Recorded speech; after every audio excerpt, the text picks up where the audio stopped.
Alright class, settle down. Welcome to my first lecture series. This series will cover the Allagan Empire. My name is Professor Churcher, and this is my assistant, Rena. Today, we'll be covering a majority of the known history of the Allagan Empire as brought to us by various historians, scholars, and adventurers, including the one known as the Warrior of Light. And if you believe that the origin of a lot of our problems has been due to the rampant expansion and innovation of the Allagan Empire, well, you're right. To keep things simple, this lecture series will be broken up into multiple parts for those who are still on their journey. Our first lecture, 101, will cover all of the basics. If you've never heard of the Allagan Empire, or even if you've been to the wildest places of our fair star and still want a refresher, this will be a nice starting point. After that, we'll be starting up the 102 lecture, which will cover all the information gathered after our Realm was reborn. If you haven't yet traveled the depth of Eorzean, this would be a good time to wait to listen to that part until you have taken on the Empire. Lecture 103 will be taken from all the information we've gathered from Ishgard, so for adventurers who have looked upon the Heavensward, this will be for you. The 104 lecture will cover some more of the theoretical aspects of the Allagan Empire, as we don't believe they've expanded too far to the east, yet they may have left a storm of blood behind them. If you haven't yet traveled to the Far East, this may not make too much sense for you. 105 covers more recent events happening in more conflicted lands. Bringers of Shadow will be more intimately involved with these occurrences, so we'll have more up-to-date information with that. Finally, we'll cap off with the 106 lecture, which will be the end. Some more information has come to light with some of the previous topics, and this would be best covered when all the other information has finished, with some more theoretical inquiries. Please hold all questions until the end of the lecture. Thank you again for coming by, and let's get started. During the Third Astral Era, a man named Zande gathered a great many people to his side and formed the Allagan Empire. Not much is known during this early stage, but we know that Zande and his forces quickly subjugated most of the known world. The Allagans had a technological advantage over most of the opposing forces and forced them to either accept imperial rule or be annihilated. The Allagans then turned to the continent of Mericidia, south of Eorzean. Eorzean, of course, is where the Realm Empire currently resides. Mericidia's inhabitants resisted against the Allagan military to the point where they outlasted Emperor Zande. Zande's desire to conquer the entire world ended there. However, we know that the Empire's collapse occurred soon afterward. The Allagans were known for their considerable knowledge of ethereochemistry, or the scientific manipulation of aether, the life force that occurs in all living beings. The Allagans were able to morph, transform, and merge aether on a scale that is yet to be reproduced. They were able to create new life forms, known as chimeras, by merging two or more aethers together. Upon the collapse of the Empire, chimeras escaped and some have been able to maintain their own population on the star. There were numerous other applications of ethereochemistry, but our own archaeologists have only been able to scratch the surface of the depth of the knowledge that Allag has left us. The Allagans' greatest achievement was the ability to bind primals, known to the Allagans as icons. For the purpose of this lecture, we will continue to use the word primal, but if you see or hear the word icon, as the Garleans continue to use the terminology, know that it means a summoned primal. Primals, summoned prior to the 6th Astral Era, are known as Elder Primals. Binding a primal took considerable effort and energy. Prior to their collapse, they were able to capture the Elder Primal Bahamut within the artificial moon of Dalamud. Dalamud being the secret weapon that the Realm Empire used at the Battle of Cartano. Thus, the calamity that befell us only a few years ago. Without the intervention of the 12, we surely would have been lost to a rampaging primal. But that's for another lecture. Allag was a civilization that could not stand upon its own. Its vast reach is ultimately what led to its downfall, and that downfall was a catalyst for the 4th Umbral Era. We'll reach into that another time. But Allagan ruins can be found across the continents of Alanard, Eorzean, and Othard, and perhaps even further beyond. Adventurers wanting to brave these remains will encounter various foes, from automated defenses to wandering chimeras, and even things unknown to us. I would warn any would-be plunderer to be extremely cautious and be ready for a tough fight. And of course, if you have any Allagan artifacts, we'd be more than happy to take them off your hands, for a generous and fair price if I do say so myself. Just no more Allagan tombstones of poetics though. We have enough poems to last several thousand lifetimes. And with that, we will conclude Lecture 101. If you'd like to know more, please stick around for Lecture 102. Thank you. Welcome back to this lecture series on the Allagan Empire. We cover the basics of the Empire, and for everyone still here, it is assumed that you ventured across Eorzean, battled against the Realm Empire, and climbed the ruins known as the Crystal Tower. We're going to cover those topics in this lecture. Let us begin. First off, let's go into more detail about Xande. Xande was a tyrant, no doubt about that. He ruled with an iron fist, and his subjects were no less fanatic about it. Yet, his death couldn't stop the fringe elements of his subjects from continuing his work. We know that the Allagan scientist Amon had, in a sense, resurrected Xande via the use of a clone. Amon was a brilliant, if not megalomaniacal scientist. His advances were astounding, even to the Empire's standard.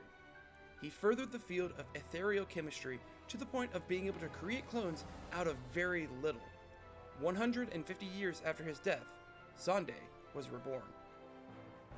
Xande's clone had the same desire as the original, but was driven to madness. Allag's continual failures to conquer Mericidia was the tipping point of sanity. With their technological advances being unable to overcome the dragons, Xande turned to the forbidden magic and started to study the Void. The Void is a darker magic that we generally don't like to use, and Void magic needed power.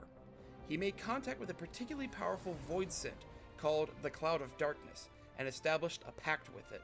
The Cloud of Darkness granted Xande great power, and in return, wanted to establish a place of power of her own on the star. Xande was content with ruling over ruins, and so the pact was sealed. Using this newfound power, Xande launched another assault on the continent of Mericidia. With that assault, he was able to overcome one of the first brood, Bahamut. This is not the Bahamut that we're familiar with. Through some power, Bahamut became a primal, one of enormous strength. Yet, that turned out to be a very big tactical mistake. With Allag's ability to bind primals, they bound the elder primal Bahamut. They placed him within an artificial moon of Dalamud. Inside, they also bound multitudes of dragonkin within the moon to continually grant power to the trapped elder primal. With this, they sent it into orbit around the star, under the pretense of powering the Crystal Tower. Remember this, but let's finish the Mericidian campaign for this part of the lecture. The Mericidians, deprived of their greatest defender, were left to the mercy of the Allags, but more importantly, Xande's clone. Xande's clone, filled with the promise of more power, the requirement of the Cloud of Darkness, and just overall rage of being denied for so long, had opted to completely obliterate Mericidia. A large amount of the populace, flora, and fauna were utterly destroyed. The terms to describe that level of destruction that we have are apocalyptic. Mericidia has been left relatively unexplored by modern scholars. Soon, we hope to have more information from adventurers that wish to travel there. The Crystal Tower, otherwise known as Circus Tower, was the primary location for Amon and was the center of power for the clone of Xande. The Crystal Tower, as you've all seen, is a large tower made of, well, crystal. This tower was built during the end of the Third Astral Era, and this is where Amon created the clone. The tower was repurposed to absorb solar energy, channeled by Dalamud, along with the power of Bahamut. With this energy, Xande intended to open a rift large enough for the Cloud of Darkness to tear through to our star, along with her Void-sent followers. A miscalculation caused a large pulse of energy from Dalamud, and it caused the tower to send out a massive earthquake that engulfed the land. This was the cause of the Fourth Umbral Era, otherwise known as the Calamity of Earth. This was the ultimate downfall of the Empire. Amon and Xande's clone were held within suspended animation within the tower upon the start of the Calamity. Recently, the Warrior of Light, along with allies and the group known as Nominated Observers of Artifacts Historical, or NOAA, were finally able to put the Allagans to rest, in addition to sealing the rift where the Cloud of Darkness was clawing her way through. Finally, I would be remiss if I did not bring up the main source of conflict in Eorzean with the Realm Empire. Under Alamigo, the Garleans found the anti-icon weapon, called the Ultima Weapon. This was of Allagan origin, but was powered by an artifact called the Heart of Sabik. Not much is known about this artifact. However, made known to us by the Ascian La Habrea, we know that the Allagan scientists could not pierce the mystery around this artifact. With that, the Heart of Sabik is not of Allagan nature. Therefore, where could it have come from? A quick note on the Ascians, we don't know much about them. We know that they want to bring back their god, but their methods are nebulous and shrouded in mystery. The Ultima weapon harnessed the primal binding techniques and used primals against their summoners. At least that was the intent. We have no documentation that the Ultima weapon was deployed against the Mericidians, or anyone for that matter. The first documented usage of the Ultima weapon was against the Amalja and the binding of the primal Ifrit to the weapon. The devastation wrought by the Ultima weapon was immense, and it destroyed the Praetorium. Gaius van Baelsar, the leader of the Imperial Legion who had possession of the Ultima weapon and its pilot, was very clear that it was not their intention. One last thing we should mention. When Dalamud fell from orbit, the Elder Primal Bahamut wreaked havoc on the land. Yet, with the 12 deities and the Scion Louisoix, Bahamut was stopped. In the ruins of Dalamud, termed the Binding Coils of Bahamut, the remainder of the Elder Primal was still bound. It was here that we discovered that the Allagans had developed the ability to cross the Sea of Stars with a Ragnarok-class ship. The Mericidian Dragonkin bound within, kept in perpetual agony, kept Bahamut's core alive, and in actuality, regenerating it. Thanks to the Scions of the Seventh Dawn, Bahamut was finally dispelled, and the threat of Dalamud was concluded. That concludes this lecture on the Allagan Empire. Next, we'll explore what insights Ishgard and Korthus have given us. Thank you. Welcome back to this lecture series on the Allagan Empire. In the last lecture, we covered the fall of the Allagan Empire, Aemon, and the Crystal Tower, Zonde's clone and his pact with the Cloud of Darkness, and the recent developments with the Ultima weapon. If you are still with us, we have assumed that you have battled against tyrannical theologians, fought against a member of the First Brood, and came into contact with 3 deities. With this lecture, we will explore the airborne laboratory of Azazla. Let us begin. Azazla is a floating continent, though that might be an over-exaggeration. Comparatively, it is actually quite small, although it is problematic traveling without the use of teleportation or the ability to fly. The entirety of Azazla is a large laboratory. If the Crystal Tower was at the end of the Allagan Empire, Azazla would be the pinnacle. Many of the experiments within were the main focus of the ethereochemist. This is where they perfected the creation of chimeras, the binding of primals, and other technological marvels. Once the Allagan Empire fell, it was abandoned for thousands of years. The experiments within were automated, and it continues to experiment and create. Archbishop Thordan VII was intending to use the marvels of Azazla to propel himself into divinity, and one he did succeed at, but only for a short time, as the Warrior of Light ended his life. It was here that the Warrior of Light also found the consort of the dragon Bahamut, Tiamat. Tiamat was captured and bound to Azazla after the Mericidian campaign. Tiamat informed us that the Allagans had captured many primals and gave us more information about the process. She was also the one that conjured up the Elder Primal variant of Bahamut, utilizing the fear and devotion that the citizens of Mericidia had of the dragon. That was the version that was captured into Dalamud. Speaking of divinities, Azazla was home to a set of 3 Elder Primal deities summoned by the Mericidians. These 3 deities, known to us as Sephiroth, Sophia, and Zuravan, were the first successful captures of the primal binding technology that was developed at Azazla. This technology, known as the Genesis Expression, was sought out after both Thordan and the Empire, sending regular Van Hydras to find it.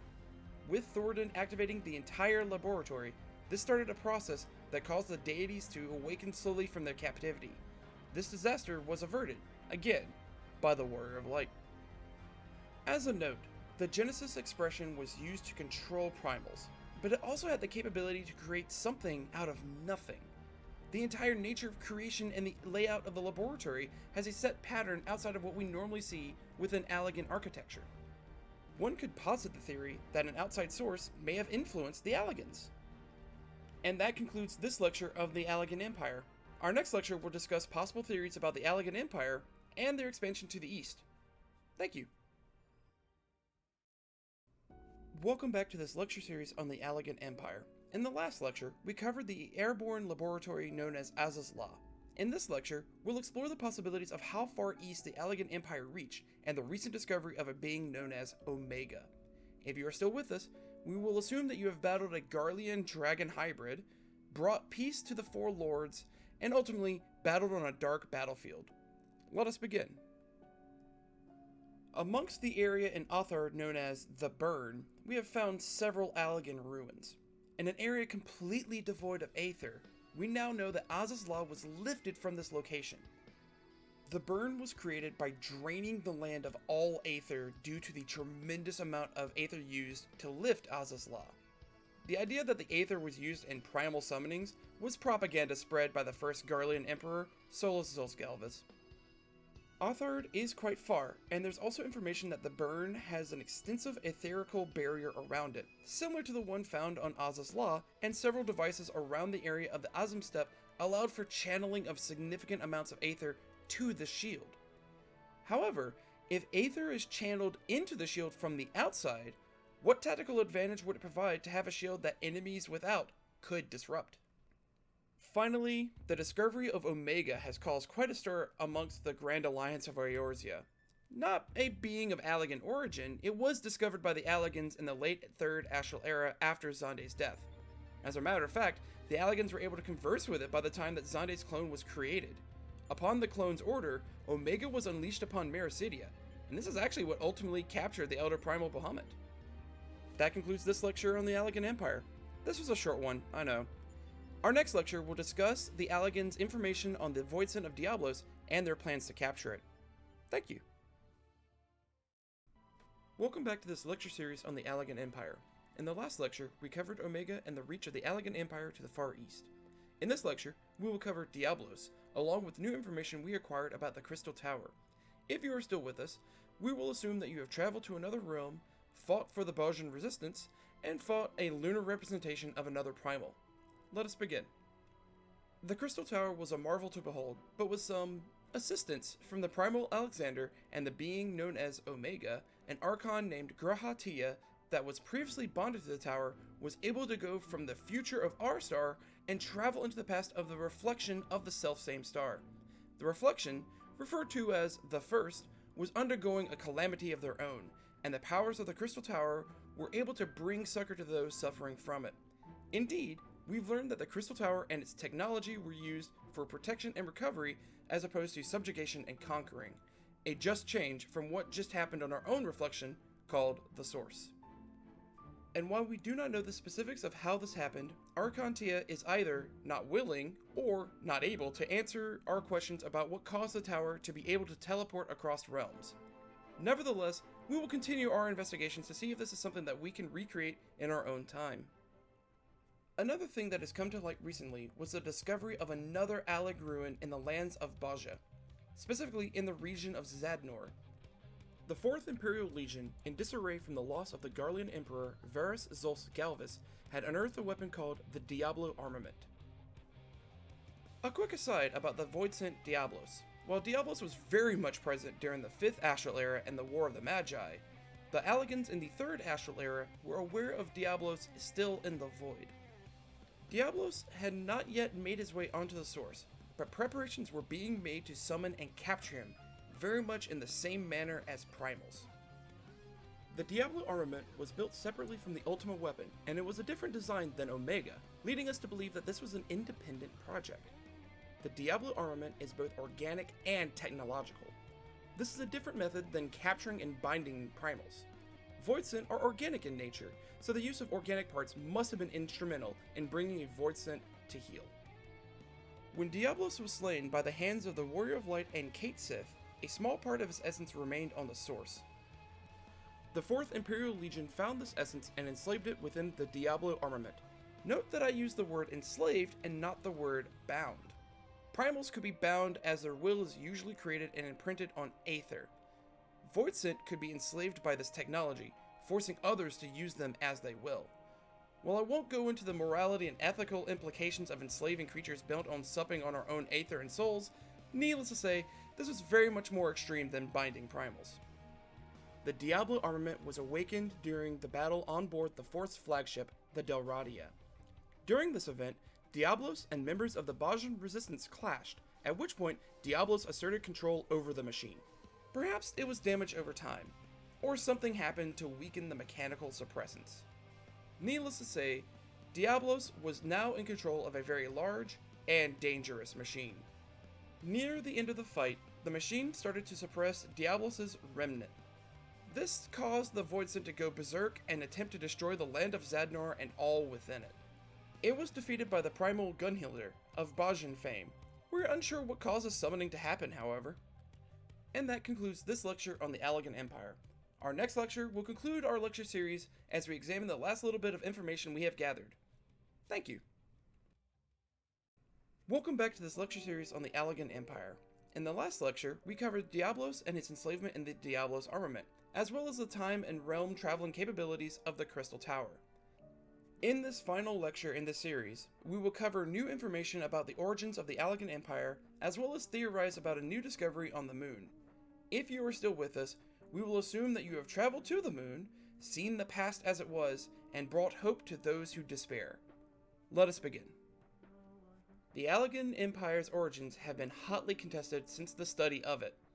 There were very few documents to cover the beginnings of the Empire, yet only speculation and theory. Yet, we now have more proof that one particular individual was involved with the beginning, the Eorzean Emmet Selk, also known as Solus Zos Galvis, the first emperor of Garlemald. A quick note on the Eorzeans. We've gotten more information provided by the Scions of the Seventh Dawn prior to their disbanding. The Eorzeans deserve an entire lecture series on their own, but a short aside will assist in this lecture. Eorzeans are the remnants of an ancient civilization from an unshattered world. Their goal was to rejoin the Reflections and resummon their god, Zodiark, to bring back those sacrificed in his first summoning. Needless to say, to do a rejoining of Reflections, it is a perilous undertaking and is the cause of a calamity. The Fourth Umbral Calamity, otherwise known as the Calamity of Earth, was a scheme created by the Eorzean Emmet Selk and one of his underlings known as Fandaniel. Fandaniel also had another alias he went under, Amon. The scientist responsible for many atrocities brought upon the Allagan citizens, as well as the creation of the Crystal Tower and part of Dalamud, was an Eorzean.